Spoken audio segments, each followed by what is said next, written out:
You are listening to Pharmacy IT and Me, your informatics pharmacist podcast.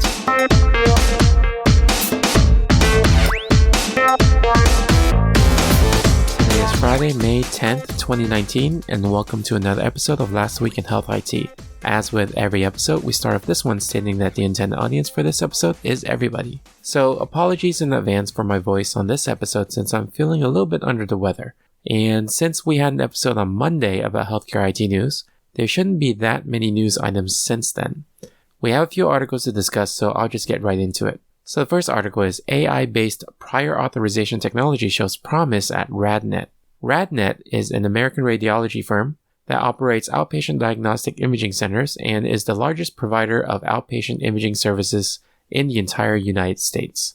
Because of the massive amount of prior authorizations that can happen a day, upwards of about, 5,000 a day, AI is potentially being used to help with the processing. This reduces phone calls and time it would take to get prior authorizations done. Through the platform that they used, they were able to automate a lot of job creations, work allocations, and resource management. And they found that AI-based process is 99% accurate and can handle 13,000 authorizations a month, significantly reducing the workload.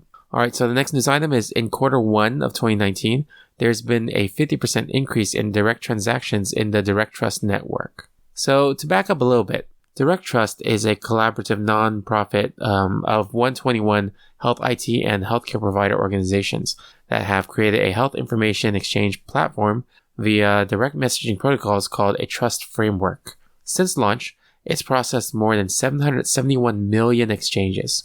This is pretty significant because it's showing the growth of health information exchange usage, and it's just going to get more and more commonplace as time moves forward. So using DirectTrust's method of direct messaging protocols, this extends beyond just sending referrals and care coordination. It's actually going to connect everyone into the broader community and promote network growth. Alright, so the next news item is Bowen Center's new healthcare IT network. The Bowen Center is a Northern Indiana community mental health center. Historically, there was a poor network infrastructure over at the health system, and it kind of hindered them and held them back from growing and, improving provider satisfaction. It became a challenge for the center to expand beyond its 21 counties, and they needed to restructure their entire IT framework. So what they did was they replaced all levels of the network with a reliable new enterprise solution.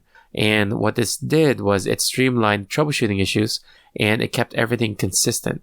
They also stabilized multiple points in the network and optimized their wireless access points. So after implementing these, the satisfaction rate of customers on the network went from 72% to 95%, and there became a lot less outages to track. Having a much more stable structure allows Bowen to set their sights back on expanding their network. Alright, so the next news item is Clarigent and Children's Home team up on an AI-based decision support app. So Clarigent Health is a company that focuses on mental health, suicide issues, and using AI or machine learning, and they have teamed up with Children's Home of Cincinnati to work on a pilot study with the mobile decision support app. The app works by using advanced algorithms to collect information from sessions, such as linguistic and vocal characteristics. And from this, the idea is that it picks up the information and uses its algorithmic determinants to recommend to the provider what treatment options they can use. The goal of the study is to show that this app can be used in normal sessions without interfering the patient-provider interaction, with a major focus on the app's auditory passive collection. And the last news item I have is UCSF and Doctors Company team up for an AI-powered patient safety project. So as you may already know, UCSF is a big name in the healthcare field.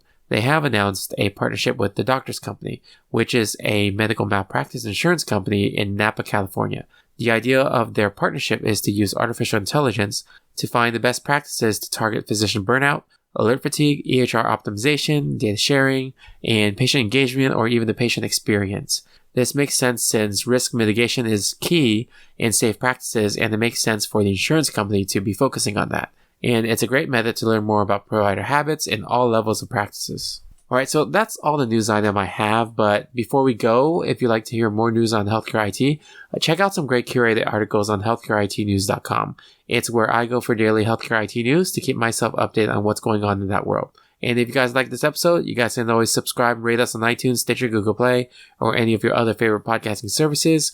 You can also follow me on social media through Twitter or Facebook at PharmacyITme, or the Instagram at PharmacyInformatics, or by sending me an email at tony@pharmacyitme.com. And you can also follow me on my personal Twitter account at tony.pharmd. And I wanted to plug a great networking opportunity called Pharmacist Connect. If you are familiar with Slack workspaces, think of it as a vetted workspace just for people who have pharmacist license. And, there's different channels in there. There's even an informatics channel. So I found some great networking opportunities on there. I've met some great colleagues. And you can find out more by visiting pharmacistconnect.com, which is PharmacistConnect.com. Thank you again for listening, and I'll see you on the next episode of Pharmacy IT and Me. And remember, technology is a tool, patient care is the goal.